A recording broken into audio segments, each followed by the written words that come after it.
Hi everyone.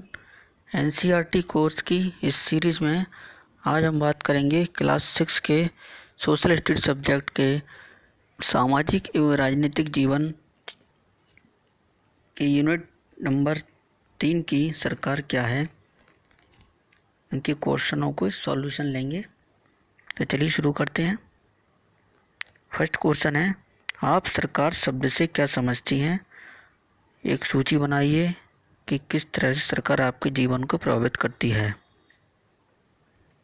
इसका उत्तर है, सरकार कुछ लोगों का ऐसा समूह है जो लोगों के लिए व्यवस्था करती है, नियम बनाती है और निर्णय लेती है। इन नियमों को अपने देश में रहने वाले लोगों पर लागू करती है। सरकार निम्नलिखित प्रकार से हमारे जीवन को प्रभावित करती है। नंबर 1 पर है, देश की सीमाओं की रक्षा करना तथा दूसरे देशों से शांतिपूर्ण संबंध स्थापित करना। नंबर 2 पर है, देश के लोगों को जन सुविधाएं जैसे परिवहन, शिक्षा, स्वास्थ्य, संचार आदि उपलब्ध कराना। नंबर 3 है, देश में लोक कल्याणकारी योजनाएं लागू करना। नंबर 4 पर विपदाओं के समय पीड़ित लोगों को सहायता पहुंचाना। और नंबर 5 पर है, देश में शांति तथा कानून व्यवस्था लागू करना। अगला प्रश्न है, सरकार को कानून के रूप में सबके लिए नियम बनाने की क्या जरूरत है? इसका उत्तर है, सरकार को कानून के रूप में सबके लिए नियम बनाने की जरूरत इसलिए है क्योंकि देश के सभी लोग इकट्ठे रहते हैं और काम करते हैं, तो इस सब के लिए एक व्यवस्था की आवश्यकता होती है जिससे आवश्यक निर्णय लिए जा सकें। देश के संसाधनों पर नियंत्रण रखने के लिए सरकार को कुछ नियम बनाने पड़ते हैं ताकि सभी लोग इन संसाधनों का उपयोग कर सकें।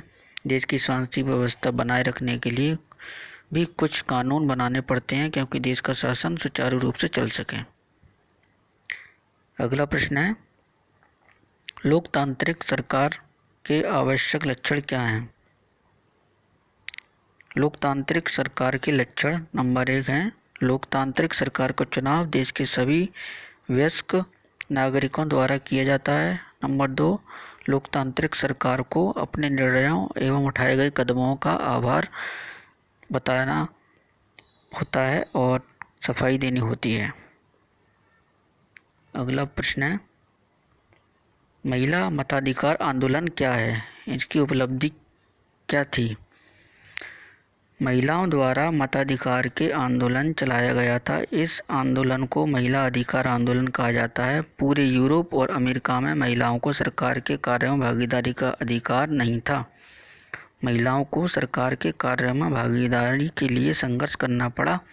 प्रथम विश्व युद्ध के दौरान महिलाओं का यह आंदोलन और अधिक मजबूत हुआ क्योंकि इस दौरान महिलाओं के पुरुषों द्वारा किए जाने वाले कार्यों को किया गया। उन्होंने महिलाओं को उनकी क्षमताओं के बारे में फैली गलत रूढ़िबद्ध धारणाओं को दूर किया और यह साबित किया कि महिलाएं केवल काम ही नहीं कर सकती बल्कि निर्णय लेने भी योग्य हैं। इसके बाद अमेरिका में औरतों को वोट देने का अधिकार 1920 में, तो इंग्लैंड में यह अधिकार 1928 में दिया गया। अगला प्रश्न है, गांधी जी का दृढ़ विश्वास था कि भारत में यह एक वयस्क को वोट देने का अधिकार मिलना चाहिए, लेकिन बहुत सारे लोग उनके विचारों से सहमत नहीं थे। कुछ लोगों का मानना है कि अशिक्षित लोगों को, ज़्यादातर गरीब हैं, वोट देने का अधिकार नहीं मिलना चाहिए। आपको क्या विचार है कि आपको यह लगता है कि भेदभाव एक रूप होगा?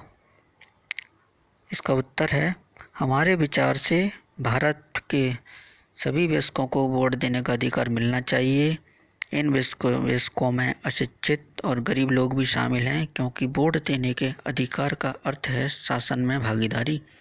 यदि हम अशिक्षित और गरीब लोगों को वोट देने के अधिकार से वंचित रखते हैं तो हम लोकतांत्रिक व्यवस्था के अन्य मूल्य, समानता का पालन भी नहीं करते हैं। दूसरे, हम उनके शासन में भागीदारी के अधिकार छीनते हैं। जिससे वह निर्णय लेने की प्रक्रिया में शामिल हो सकता है और अपने और देश के हित में निर्णय ले सकता है। इसी के साथ इस चैप्टर के सभी हल समाप्त हुए और अगले चैप्टर में अगली यूनिट के साथ मिलते हैं। Thank you.